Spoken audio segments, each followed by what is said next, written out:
Tetapi akhirnya berubah. Ada informasi tetap di Jateng, kemudian muncullah Bali.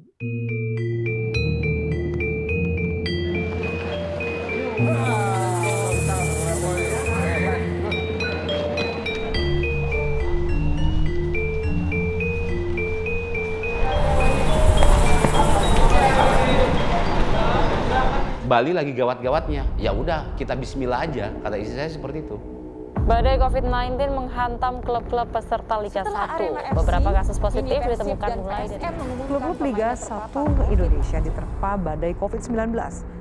Komunikasi intens tuh, sehari bisa berapa kali.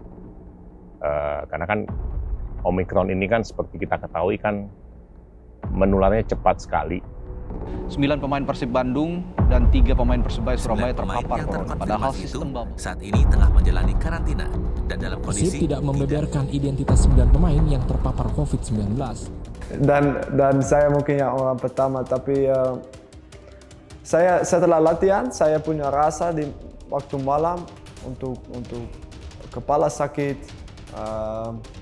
susah nafas sedikit. Apalagi pemain hampir merata kena gitu, hanya beberapa orang sisanya. Pastinya sedikit mengganggu konsentrasi. Not only players, it's also officials. And it doesn't only affect the people that are affected, it affects the people around it as well. Nah, kalau di Bali betul-betul parah, saya itu udah tidak bisa apa-apa.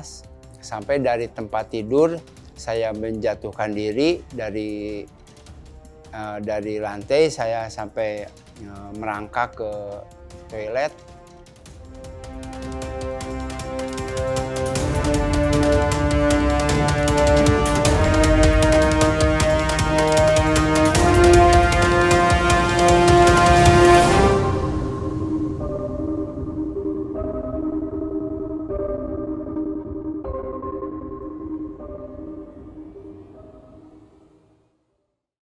Seri 4 dan 5 akhirnya diputuskan dipindah dari Jawa Timur ke Bali. Sebuah perpindahan yang penuh dengan resiko, karena Bali telah membuka kembali wisatanya. Yang dikhawatirkan pun terjadi. Tim-tim Liga 1 terpapar varian baru COVID-19, Omikron. Persib tak luput dari badai Omikron ini.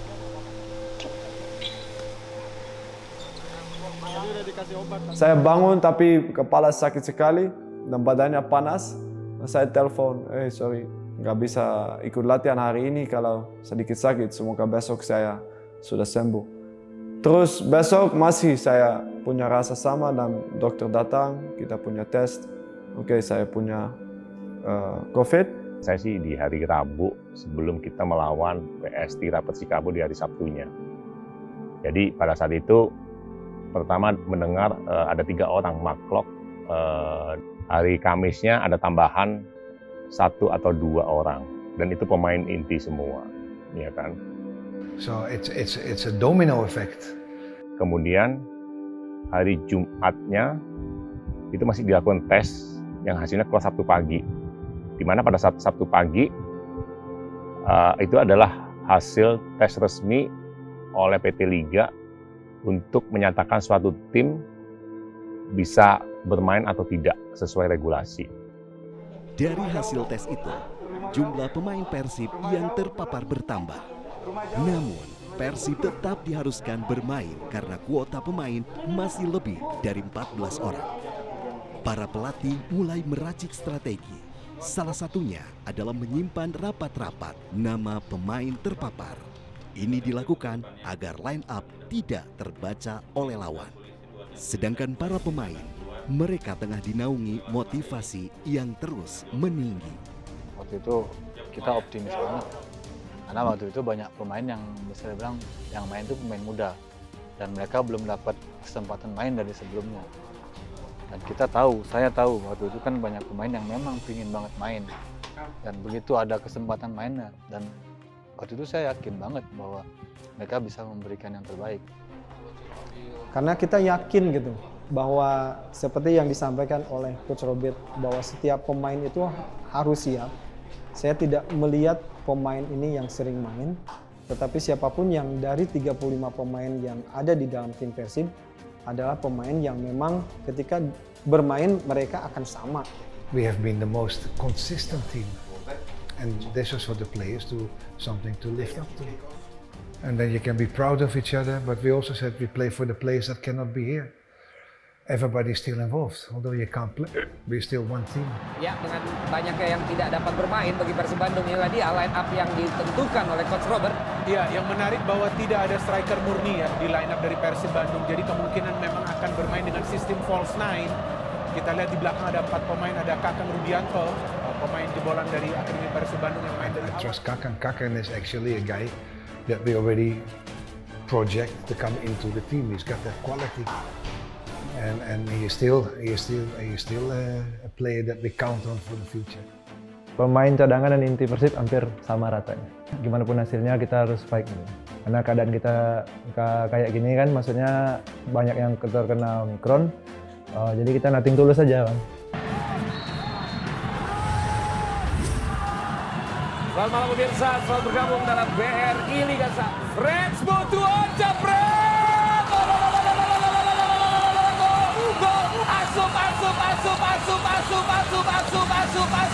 Asup. Tak disangka, tak diduga, yang menggolkan, menggolkan si Kakang Rudianto, pemain dari Akademi Persib Bandung yang disampaikan oleh seorang Minda. Pastinya senang, Bang. Senang, nggak nyangka juga kan, dia udah tahu-tahunya udah di depan aja. Saat itu gimana ya, luar biasa banget ya, happy luar biasa banget waktu itu, karena dengan sekuat kita yang diisi pemain muda dan dengan semangat yang luar biasa ya, kita ngeliat waktu itu dari menit pertama sampai menit akhir semua pemain lari semua. Kita support di atas di tribun, kiper doang, Bang. Saya, Akil, Deden itu teriak-teriak, dan memang benar-benar kita percaya, kita yakin bahwa kita bisa menang. Gol Kakak menjadi gol tunggal di laga itu. Setelahnya, meski Persikabo menguasai jalannya pertandingan, Teja Paku Alam tampil prima dan membuat Ciro Alves frustasi.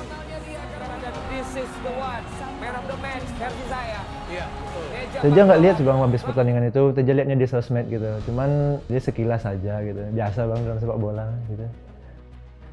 Luar biasa sih, Bang, karena dia sudah berapa tembakan ya? 7 ya, Bang. Kalau Ciro sendiri pribadi dari Teja sendiri sih bagus sekali. Kita sebagai pemain pasti butuh rekan setim untuk menjadi pemenang. Tapi waktu itu memang Teja tampil luar biasa sekali, kita harus akui itu. Dia tampil luar biasa. Begitu juga teman yang lain tampil luar biasa. Kita dapat hasil maksimal, kita bisa menang, dan di situ wah, luar biasa sekali dengan perjuangan yang luar biasa, dapat hasil yang luar biasa, dan pastinya kita apresiasi luar biasa juga, dan senangnya juga luar biasa. Laga melawan Persikabo sukses dilalui dengan kemenangan, tetapi euforia kemenangan itu tak berlangsung lama, berlalu cepat, secepat penularan Omikron ke tim Persib yang memang tinggal sehotel.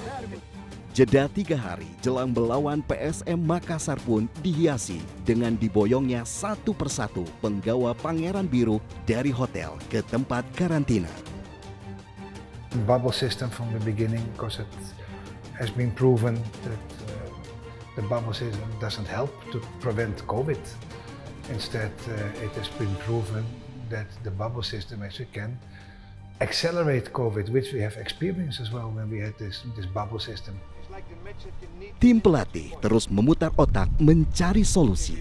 Mereka berpacu dengan waktu yang kian mendekat dengan hari pertandingan. Harapan pulihnya pemain yang terpapar di awal pun sirna karena mereka masih positif.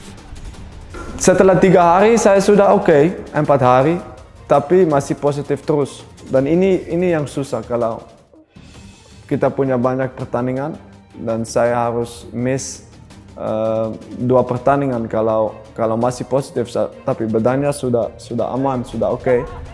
Hasil tes menunjukkan bahwa mereka akhirnya jadi positif. Dan itu menjadi satu hal yang membuat kita bisa dibilang panik ya. Ya, kita nggak ada cadangan sama sekali. Dan kalaupun ada cadangan itu harus kiper yang bermain. dan posisi-posisi yang memang bukan posisinya gitu pemainnya. Kita coba waktu itu sampai ada penjaga gawang yang kita siapkan untuk bermain. Akil Safik adalah penjaga gawang yang dimaksud. Di Bandung, jersey outfield player bersematkan nama dan nomor punggung Akil tengah disiapkan. Jersey ini lalu dibawa dengan rombongan amunisi tambahan Persib U18. Sesuai regulasi, mereka juga terdaftar dalam skuad utama Persib. But then again, the under 18 players, when they joined us, also had already COVID. Persib kian terhimpit, pemain habis terkena COVID. Cara terakhir pun dilakukan, negosiasi dan diskusi dengan operator kompetisi. Persib mencoba untuk meminta penundaan laga. Secara regulasi memang tidak disebutkan secara jelas apakah kiper atau outfield player. Akhirnya terjadi diskusi panjang, perdebatan, sampai pukul 2.30 dini hari pada saat itu. Bahwa kita masih mempertahankan bahwa kita tidak ingin bermain dengan situasi yang tidak ideal tersebut. Karena kenapa? Kita ingin mencapai hasil yang maksimal sebenarnya di Liga 1 tersebut. Sampai pada akhirnya, oke, dites ulang di pukul 7 paginya, di hari Rabu. Padahal jadwal kita main adalah malamnya hari Rabu. Sedikit napas lega bisa dihela.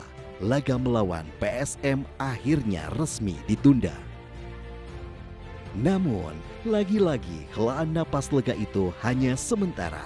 Melawan Bayangkara, Persib tak bisa didampingi pelatih, walaupun para pemain sudah berangsur pulih.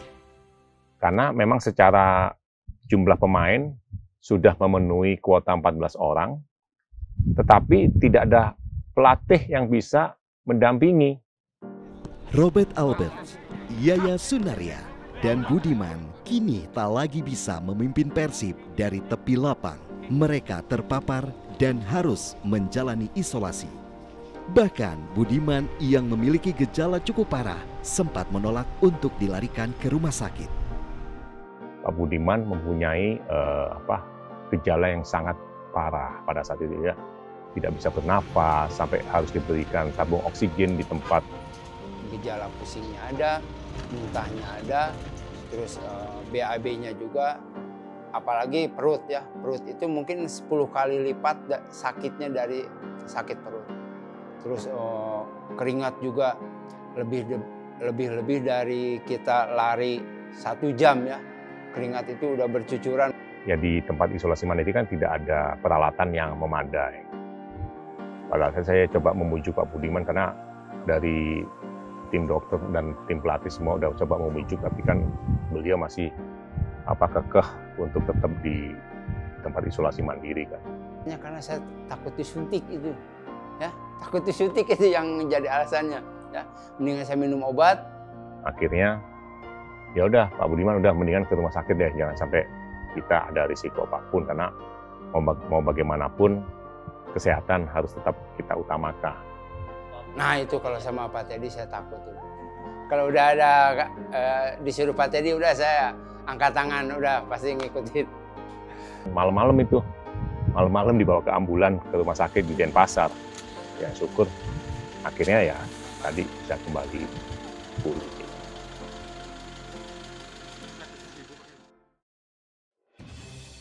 Pancek Dina Galur, Persib pantang mundur. Dengan kesatria, tim Pangeran Biru bersedia bertanding melawan Bayangkara. Walaupun tanpa pelatih di tepi lapang, Persib berusaha tampil untuk menang. Selain pemain, yang tersisa di bangku cadangan Persib saat itu hanyalah sekretaris tim Irfan Surya Direja, pelatih kiper Luizinho Pasos, dan Dr. Alvin Wiharja selaku dokter tim dan fisioterapis Benedictus Adi. And they had to lead the game on top of that. So once again, we played the matches in a bubble system where normally you should never play it. But we do it because we are all happy that finally we could start playing football again, and we wanted to help to get football back on track again. Ya, tetapi pada akhirnya diputuskan harus bermain, ya kita harus menerima keputusan tersebut dan kita bersikap kesatria, ya kita main dan kita selalu bersikap positif lah untuk bisa mencapai hasil yang maksimal.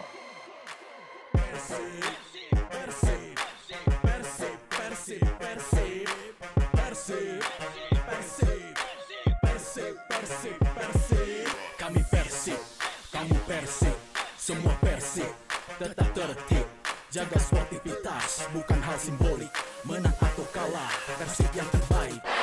Kami mau Bandung, bukan kucing kampung. It's done. It's over. We can't revise it and do it better. It's done. It's our mistake. Correct? It's our mistake. Nah, saya pikir waktu kita menang 2-0 ini sweet revenge. Bang, maaf ya Bang, Teja sebenarnya masih sakit. Cuman Teja pengen main. Coba Bang Bade ngomong,